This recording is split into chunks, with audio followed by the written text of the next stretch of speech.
আৰু আমি ইতিমধ্যে যিকেইজন অভিযুক্ত তেওঁলোকৰ ওপৰত এফআইআৰ দাখিল কৰিছো আমাৰ পৰিয়ালৰ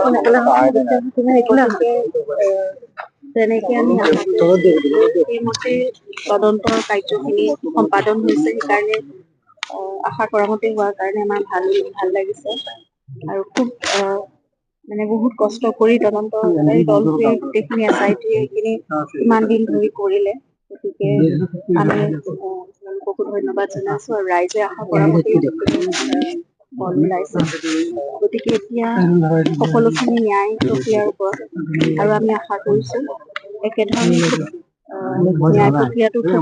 সুচাৰুৰূপে পৰিচালনা হ'ব আৰু যিহেতু দোষী সাব্যস্ত হৈছে এতিয়া তদন্তত ওলাইছে গতিকে প্ৰতিজন দোষীয়ে কঠোৰতকৈ কঠোৰতম শাস্তি পাব লাগে সেইটোৱে আমাৰ কাম্য আৰু ন্যায় ব্যৱস্থাটো খুব ভাল হ'ব বুলি আমি ভাবিছোৱে কোনো সাৰি যাব নালাগে আৰু সেই তদন্ত ব্যৱস্থাৰ ওপৰতো আমাৰ আস্থা আছিল আৰু আমাৰ দেশৰ আইনৰ ওপৰত আমাৰ ন্যায় ব্যৱস্থাৰ ওপৰতো সমানেই আস্থা আছে গতিকে সেইখিনি হ'ব বুলি আমি আশা কৰিছো আৰু তাতে আজি মাননীয় মুখ্যমন্ত্ৰী মহোদয়ে কৈছে যে ফাষ্ট ট্ৰেক আদালতৰ কথা তেওঁলোকে হাইকোৰ্টত আপিল কৰিব গতিকে সেইখিনি আমিও সকলোৱে বিচাৰিছো ৰাইজেও বিচাৰিছে আমি পৰিয়ালৰ ফালৰ পৰাও বিচাৰিছো যিমান সোনকালে পাৰে সেই ন্যায় প্ৰক্ৰিয়াটো আৰম্ভ হওক আৰু ভালকে পৰিচালিত হওক আৰু এটা মীমাংসা যাতে আমি সোনকালে পাব পাৰো আৰু পুনৰবাৰ কৈছো দোষীয়ে কঠোৰতকৈ কঠোৰতম শাস্তি পাব লাগিব আমাৰ গোটেই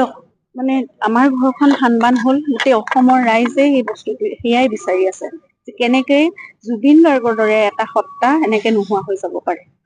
গতিকে তেওঁৰ নিচিনা এজন মানুহক হত্যা কৰিবলগীয়া কি থাকিব পাৰে চবটো খুলি সম্পূৰ্ণ নিজক উদঙাই সকলোখিনি দেখোন দিয়ে আছিল মানুহজনে তাৰপিছতো এনেকুৱা এটা ষ্টেপ কিয় ল'ব লগা হ'ল গতিকে এতিয়া দুখীয়া শাস্তি পাওক সেয়াই আমাৰ কামনা আপুনিও গৈ ছিংগাপুৰত এবাৰ যাব লাগে ওলো আহমেদে খুব কৈ আছে কথাটো আপোনাক অনুৰোধ জনাই আছে তেখেতে কিন্তু আমাৰ দেশৰ যিটো তদন্ত প্ৰক্ৰিয়া আৰু যিটো আইন প্ৰক্ৰিয়া সেইটোৰ ওপৰত আমাৰ সম্পূৰ্ণ আস্থা আছে আৰু ইতিমধ্যে ছিংগাপুৰৰ পৰা সেই তদন্ত প্ৰক্ৰিয়া এটা চলাইছিলে তেওঁলোকে গতিকে এতিয়া মই ভাবো আমাৰ দেশত আৰু আমাৰ অসম পুলিচে যিখিনি কৰিব জুবিনৰ প্ৰতি আমাৰ যি মানে আবেগ আছে সেয়া প্ৰতিজন অসমীয়াৰ আছে আমি এতিয়া এফআইআৰ পেছ কৰিও তেওঁলোকে সেই বস্তুখিনি কৰিছে গতিকে বেলেগকে যোৱাৰ একো মই ভাবো এতিয়ালৈকে ভবা নাই আৰু ইমানখিনি কথা আমি বাৰু আইনী কথাবোৰ নাজানো কিন্তু আমি বিশ্বাস কৰো অসম পুলিচে যিটো কৰিব তেওঁলোকৰো সমানে জুবিনৰ প্ৰতি মানে দায়িত্বও আছে তেওঁলোকৰ সেইখিনি আবেগো আছে গতিকে যিখিনি অসম পুলিচে দায়িত্ব লৈ কৰিব সেইখিনি মই নাভাবো আমি বেলেগকে কিবা এটা কৰিব লাগিব বুলি গতিকে এতিয়া আমি সম্পূৰ্ণ আইনৰ এই প্ৰক্ৰিয়াটোৰ ওপৰত আমি আস্থা ৰাখি